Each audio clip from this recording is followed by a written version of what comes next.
मैं ये नहीं कहता हूँ कि तुम उपवास मत रखो, मैं ये नहीं कहता हूँ कि तुम भगवान की पूजा नहीं करो, आस्था मत रखो, सब कुछ करो।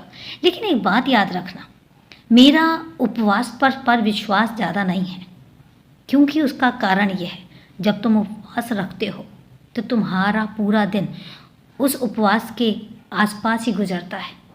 पूरा तुम्हारा दिमाग, पूरा तुम्हारा ध्यान उस उपवास में ही रहता है, और इसलिए तुम बाकी कोई काम कर ही नहीं पाते हो जो तुम करना चाहते हो। और इसलिए मैं तुमसे कहता हूँ कि जब तुम्हारा ध्यान पूरी तरीके से तुम्हारे उपवास में लगा रहेगा तो तुम बाकी सारे काम कैसे करोगे। और इसलिए मैं उपवास के हक में नहीं होता हूँ। मैं कभी नहीं कहता हूँ कि उपवास रखने की ज़रूरत है। उपवास तुम्हारे शरीर के लिए अच्छा होता है। थोड़े समय के लिए रखो, 4 घंटे के लिए रख लो, 10 घंटे के लिए रख लो, कुछ मत खाओ 10 घंटे के लिए, 12 घंटे के लिए रख लो। तुम्हारे शरीर की शुद्धि होती है, तुम्हारा शरीर साफ होता है। लेकिन मैं नहीं कहता हूँ कि तुम्हें मेरे लिए उपवास रखना चाहिए। उपवास रखने से बहुत सारी बीमारियाँ भी ठीक होती हैं, लेकिन मैं कभी नहीं कहता हूँ कि तुम उपवास रखोगे तो मैं प्रसन्न होऊंगा।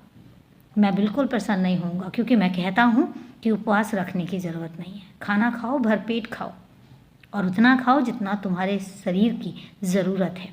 लेकिन हाँ, अगर शरीर को स्वस्थ रखने के लिए, स्वच्छ रखने के लिए कुछ समय के लिए उपवास रखा जाए तो बुरा नहीं है। तो इसलिए रखना है रखो, पर मैं नहीं कहता हूँ।